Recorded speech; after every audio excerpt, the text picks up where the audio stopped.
Wednesday, June the 10th. Lake level, they about got it down to normal. It's 9:17 and a quarter. They had the floodgates open most of last week, dumping a bunch of water. Now they've slowed it down to just regular generation. But the water temperature made a big jump. I mean, we were low 70s last week, 72 degrees. It was a little over 80 degrees this morning when I put in. Now with that water temperature changing, the fish are changing a bunch too. They're kind of in a big transition going from shallow to deep. Last week I talked about how the topwater bite had been phenomenal. Well, all good things got to come to an end. But, when that topwater bite was really on, we had a week and a half of solid clouds and overcast and some rain. And then fish were, kind of out there suspended in their post-spawn. Now that water temperature's warming up, a lot of those fish are moving. There still is a topwater bite, but it seems to be if you don't get it in the first hour, 2 hours at the most in the morning, you pretty much miss it. And it's not happening all over the lake like it was. There's just a few spots that I can consistently get them to come up on top. And every day it seems to be less and less. But last week, we talked about, I was going to talk about a drop shot, how I rig it, what size line and rod and everything I throw it on. So that's what I'm going to get into right now. What I usually do on my drop shot rigs is I tie a little swivel up on there, and what this swivel does, it helps keep the twist out of the line. Then from the swivel back, I've got about 2 foot of line, maybe 30 inches. I use several different drop shot hooks, but this is a Gamakatsu. It's a number 2, and it's just a circle hook. Now what you want to do is tie just a regular Palomar knot on the hook.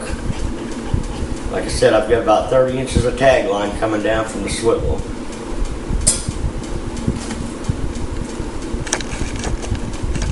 Hang with me here, I'm not real fast with this Palomar. But you just make an overhand knot, take the hook back through the loop in the knot. If you're not sure, I wet it.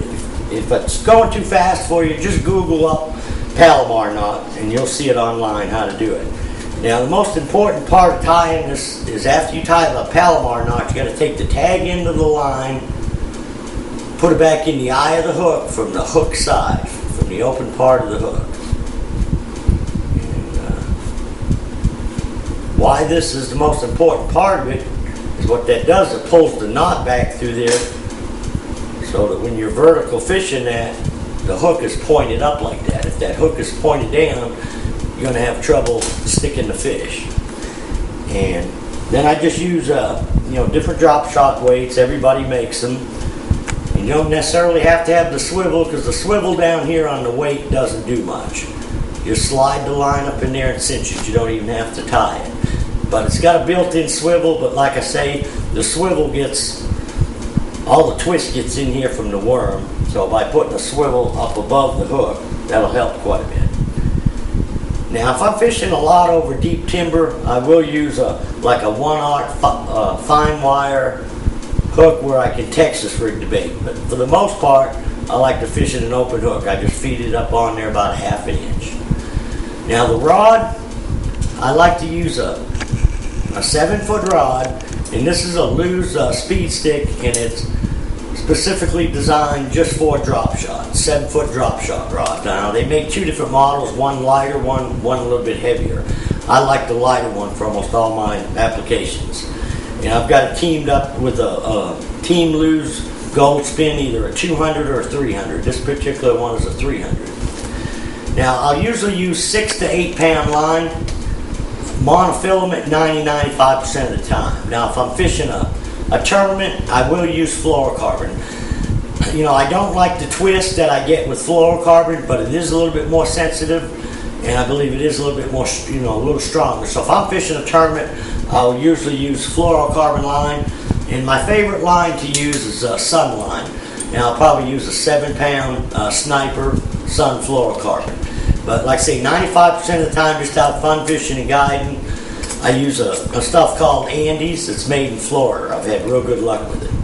Now, I usually use a 3/8 ounce weight for the most part. Sometimes, like today, it was real slick. I'll go to a 1/4 ounce, depending on how deep I'm fishing it. Or if it gets real windy, I'll go to a 1/2 ounce. And I pretty much stay basic on my worms. I'll use different people's worms. This is a Chopper's. It's a what we call brown and purple laminated. Robo makes some real good worms. This is also a Chomper's. It's a plum with blue flake. And my buddy Mike Knight, you probably heard me talk about him before. He does a lot of hand pours for me. Just like the Robo worms, they're all hand pours. This is one of his plum hand pours. And this is one that's got a little kind of a green pumpkin, a light green pumpkin with a little flake with a red tail. But all these work real well. And, right now we're starting to catch some fish out on the drop shot. We're finding a lot of fish out there. It's just kind of a timing deal, getting there at the right time, getting them to bite. Now, till we get a real good thermocline, which I haven't seen yet on the lake, and the thermocline is basically when the surface gets real warm, the bottom of the lake's 55, 60 degrees, the thermocline will set up where that makes a change, and that'll be anywhere from 25 to as deep as 35 foot underwater. Till we get that, the fish are going to kind of be scattered like they are right now. Another couple weeks of this warm weather, and we should have a real defined thermocline. And on most of your electronics, you can pick that up or ask somebody that's doing some diving. They can tell you exactly where the thermocline is. But normally, when we get a good thermocline, you want to be fishing right in it or above it. And we're fishing a lot of long, flat gravel points where it rolls off, either on the sides or out at the end. Right now, most of the fish I'm seeing are about 25 to 30 feet. Some are on the bottom, some are out over the edges where it drops off. My most consistent bite on the drop shot has been around deep docks that have got submerged timber around them. And I'm not so much having to get in the dock stalls, it's more around the dock, out in front by the cables. The key seems to be I got to have 30 foot or deeper out at the end of the dock, preferably on a main lake point or near a channel swing that's got submerged timber underneath it. And most of those fish are suspended. I might be in 60, 70 foot of water, but the fish are at about the same depth I'm seeing them out there on the gravel, about 25 to 30 foot. The jig bite hasn't been real good. You can catch a few fish on the bottom in that depth, but it hasn't been real consistent. I can catch more on like a shaky head worm or like a biffle hardhead or a pig rig with a finesse worm on it, dragging it on the bottom. But I've been getting more on the drop shot. It just seems like not catching very many in one spot right now, which once we get the thermocline set up, that'll get a lot better. A lot of the other guides I've been in communication with kind of finding the same thing. They're really scattered. You got to move around a bunch. Now, you still can get bit on a Ned rig some, especially early. The bite that should be starting to show up here pretty quick too is like up in the James River, up in Long Creek and Kings. Now, them fish won't be as deep up there, but they should start setting up on them channel swings, bluff ends, and roll off where you can catch them on a football jig and a deep crankbait. I've been up there a little bit, but it's been real sporadic, like the bite has been down late.